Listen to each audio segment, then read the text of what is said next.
Le tableau des médailles aux Jeux olympiques de Tokyo illustre bien les changements qui s'opèrent dans le monde.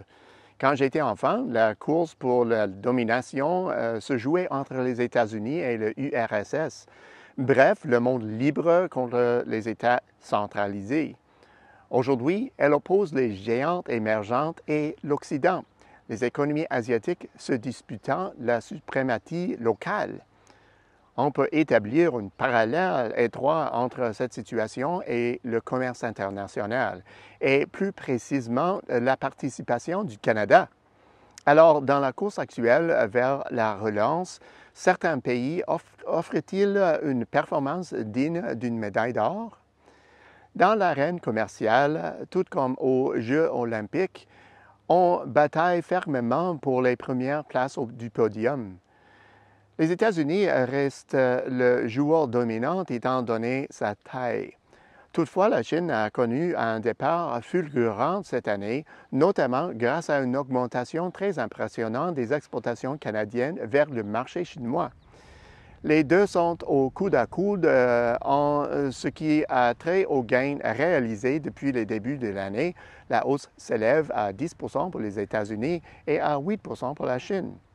Au palmarès des destinations des exportations canadiennes totales, ces deux pays ont une bonne longueur d'avance sur les autres. Ce constat décevant est révélateur de la performance de nos exportations dans le reste du monde, mais il reste également indicateur de la vigueur de nos deux premiers marchés. Voilà le portrait de la situation de cette année. Pourtant, le tableau est bien différent lorsque nous comparons les progrès actuels à la performance des exportations d'avant la pandémie. Pour la plupart des destinations, nous tentons simplement de revenir au niveau pré-pandémique. Nous sommes sur le point d'y parvenir pour le marché américain. À l'échelle mondiale, nous avons dépassé de 2 le niveau de février 2020. La Chine se démarque. Durant le même intervalle, les exportations canadiennes vers l'Empire du Milieu ont fait un bond spectaculaire de 39 Tant au chapitre de la taille que de la contribution, la Chine n'a ici aucun rival. De plus, en ventilant les résultats par secteur, les chiffres sont encore plus prometteurs. Des 10 produits canadiens les plus exportés en Chine, 7 sont en hausse 47 par rapport à l'année précédente pour atteindre 187 du niveau pré-pandémique. Collectivement, ils ont progressé de 25 depuis le début de cette année, ce qui est remarquable même pour les athlètes de longue date du commerce. Parmi les produits exportés, on compte le minerai de fer, la pâte à papier, le charbon et plusieurs catégories de produits alimentaires. Cette nouvelle embellie a fait grimper la part des exportations canadiennes vers la Chine. En 2000, elle représentait à peine 1 du total. Plus récemment, elle s'est maintenue à environ 4,5 et a culminé à 4,9 Les récents gains ont porté cette part à 5,6 une hausse substantielle compte tenu du point de départ. Ce type d'envolée passagère peut se produire. La question est de savoir s'il se maintiendra. À court terme, sans doute pas. Après tout, on prévoit une nette reprise dans certains secteurs éprouvés et, dans la foulée, une hausse des exportations vers des pays dévancés par la Chine qui, sur la piste de la reprise, a été la première à prendre son élan. Certes, la Chine a pris une longueur d'avance, mais d'autres coureurs regagneront sans doute une partie du terrain perdu. À long terme, ce n'est pas le scénario qui se dessine. En Chine, la montée de la classe moyenne et l'augmentation des revenus par habitant qui l'accompagnent donnent d'excellentes raisons de croire que le marché chinois profite de perspectives de croissance à long terme plus positives que nos marchés traditionnels.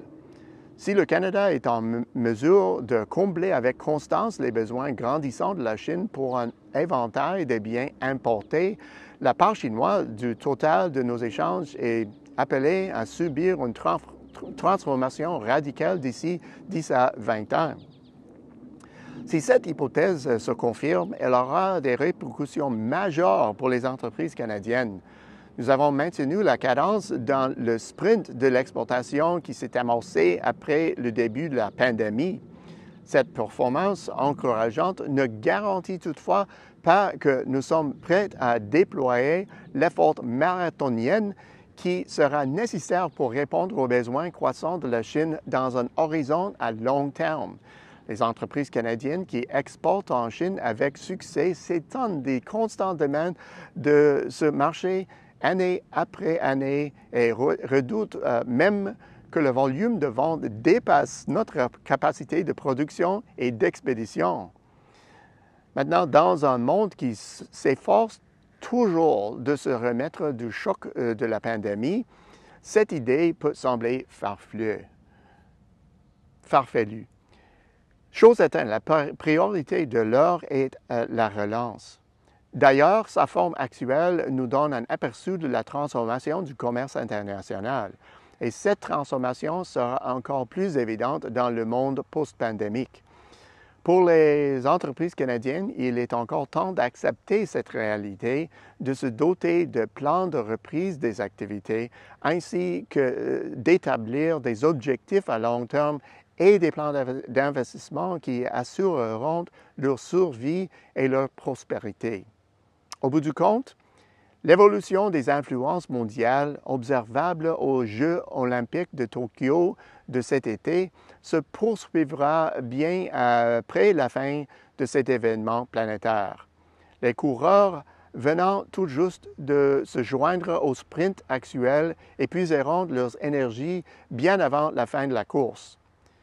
La prévoyance, la capacité d'analyse, les relations, le financement et les investissements audacieux seront indispensables pour se préparer à répondre aux demandes de la Chine et d'autres marchés émergents en essor, adressés aux nations commerçantes comme le Canada. Soyons à la hauteur de ce défi olympien. À la semaine prochaine, c'est Peter Hall.